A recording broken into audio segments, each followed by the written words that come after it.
오늘 내용을 들어가기 전에요.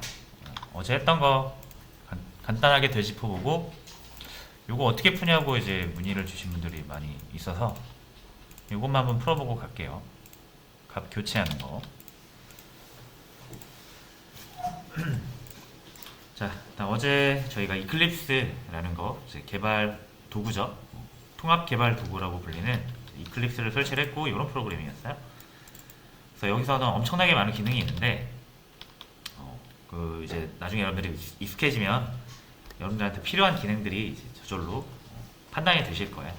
그때 내장되어 있는 기능을 사용하거나 아니면 플러그인을 설치해서 또 자신의 입맛에 맞게 환경을 구축할 수 있습니다.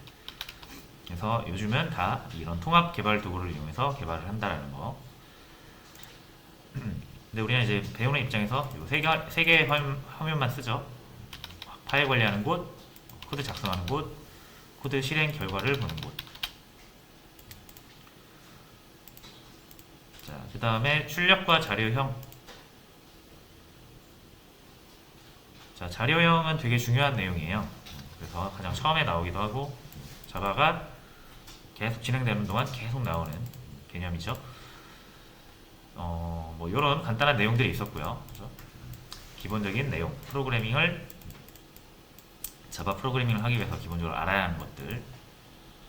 그 다음에 자료형은 어떤 데이터라는 게 데이터를 이용해서 정보를 표현하는데 이런 데이터들은 생김새가 있다는 거죠.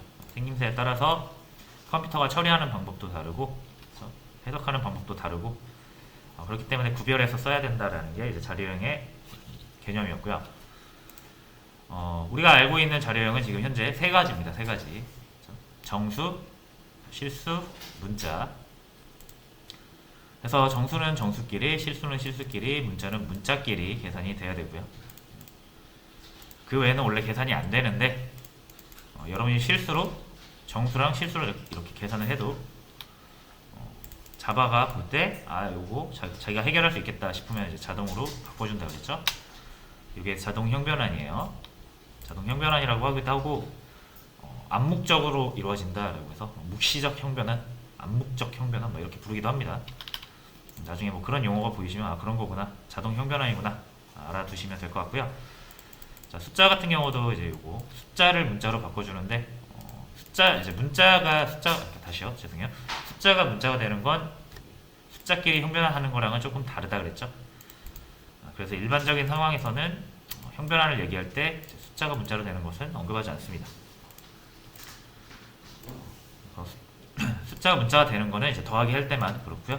문자를 또 숫자로 바꿀 수도 있거든요. 요건 또 특별한 수식을 써야 돼요. 자, 그래서 일단 숫자 형변환만 따질 때 이런 규칙이 있다. 자, 그래서 자료형은 자바의 근간이기 때문에 잘 이해를 하고 계셔야 된다라는 거고, 우리가 살펴봤던 이 세 개의 자료형을 자바에서는 int, 더블, 스트링 이렇게 기본적으로 사용을 하고 있다. 자, 그리고 뭐 출력을 할 때 이렇게 print ln 하면 요 ln이 줄바꿈 문자랑 비슷하게 생겨가지고 자동으로 줄바꿈되는 기능을 이제 ln이라고 표현을 해요. 줄바꿈 기능은 제가 말씀드렸죠? 그 밑에 역슬래시 이 역슬래시n이랑 이 ln이랑 비슷하게 생겼죠. 그래서 이 ln 붙은 프린트는 자동으로 줄바꿈이 되는 거고요. 만약 여러분이 이걸 ln 빼시면 줄 안 바뀌고 계속 붙어서 가로로 쭉 붙어서 이어져서 출력이 됩니다. 자, 그리고 프린트 f 같은 경우 이제 ln이 아니라 프린트 f 같은 경우는 서식 문자, 특별한 서식 문자라는 걸 이용해서 내가 원하는 위치에 원하는 값을 치환시켜서 어떤 형태, 문자의 형태를 유지한 상태로 특정 데이터만 바꿀 수가 있는 그런 방식이었어요. 자, 그리고 변수가 있었어요.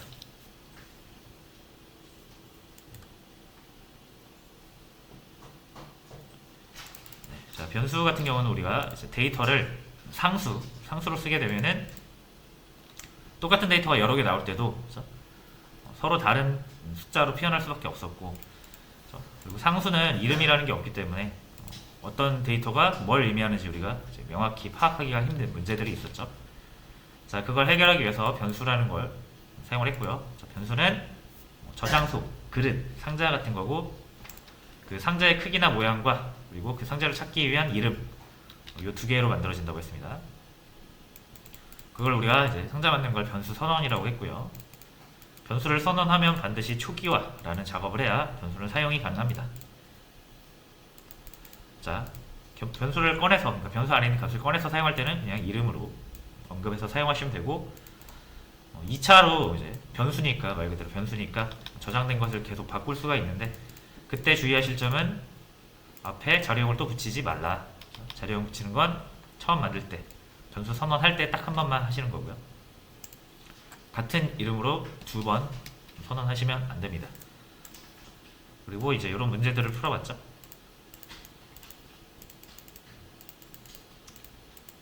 자, 그리고 이제 변수명 짓는 규칙이었어요.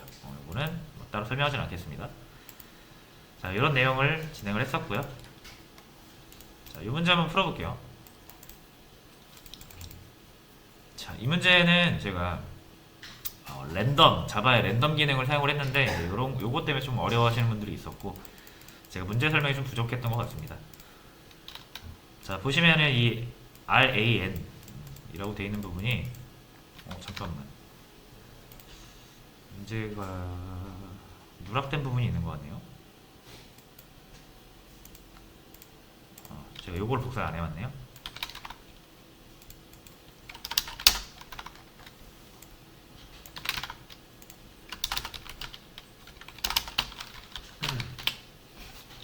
자, 요거는 이제 제가 따로 설명은 안 드렸는데 어쨌든 여러분들이 이렇게 실행을 해보면 이렇게 결과가 나오거든요. 실행할 때마다 바뀌어요. 이게 뭐냐면 이제 랜덤으로 1에서 100 사이의 숫자를 아무거나 넣어주는 건데 제가 설명을 드리진 않았지만 여러분이 문제 푸시는 데는 전혀 지장이 없기 때문에 이제 제가 따로 말씀을 안 드렸었거든요. 여러분 여기만 작성하면 되기 때문에. 근데 이제 이것 때문에 조금 혼란스러워 하시는 분들이 있어서 간단하게 소개 드리면은 이 코드는 이해하실 필요 없어요. 그냥 이렇게 쓰면 된다 라는 거고 나중에 필요하면 알려드릴 거고 지금은 이해 못하고 사용할 줄 모르셔도 됩니다. 문제 풀 때 랜덤으로 숫자가 들어간다 정도만 이해하고 쓰시면 돼요.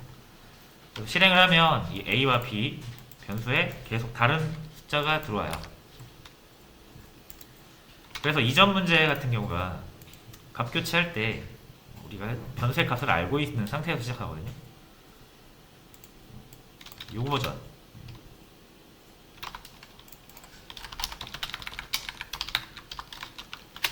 자, 요 버전에서 값 교체하라고 하면 이제 이렇게 좀 교체하시죠.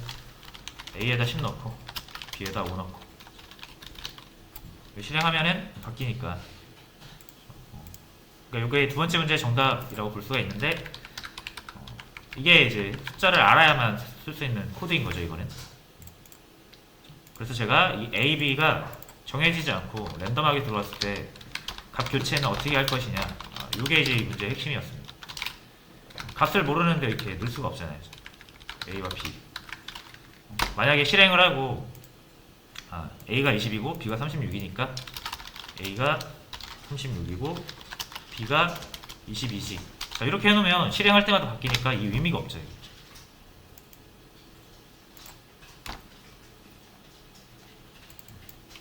다시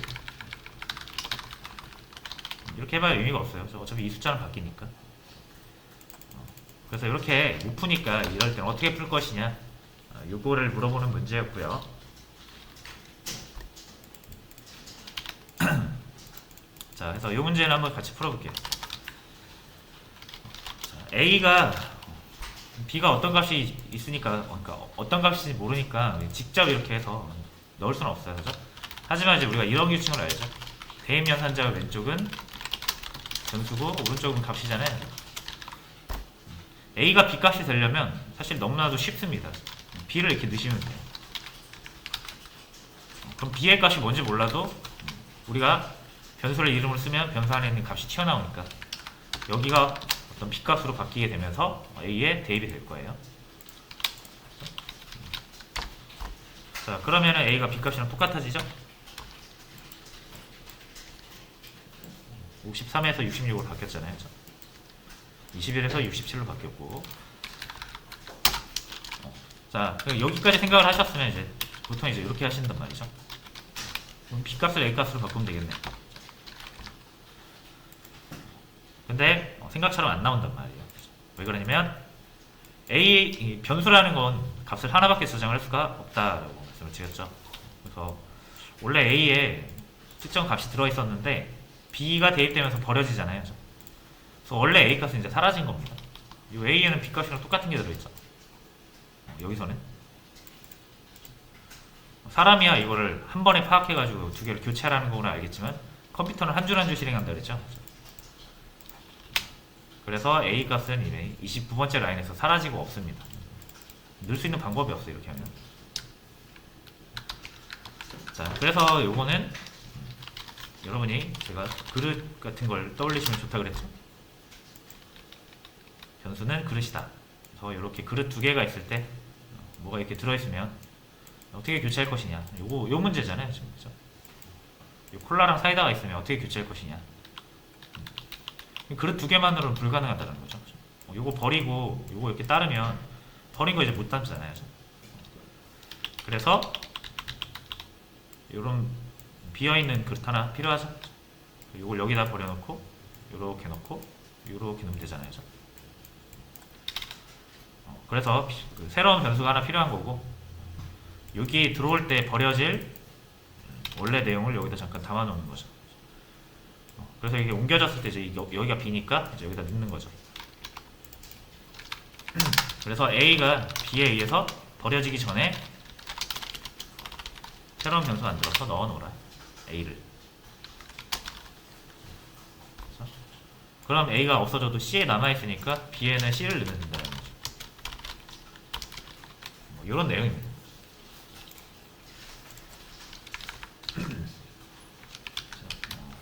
처음 보신 분들은 다 아시는 내용일 거고 막상 못 푸신 분들도 답을 해보면 그렇게 어려운 문제는 아니었어요. 근데 이거 진짜 많이 씁니다. 이게 값 교체 알고리즘 스와핑이라고도 하고요.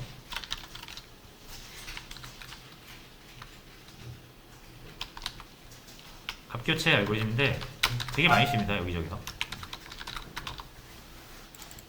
그래서 풀이 한번 진행을 해봤습니다. 그래서 변수 이해할 때 이런 표현을 이제 잘 보세요. 변수 안에 변수를 넣는 거. 그래서 이런 표현도 이제 가능하잖아요. 요거 A랑 A가 같다 이런 의미 절대 아닙니다. 그죠? A에다 A 값을 넣어라. 이거는 이런 의미지.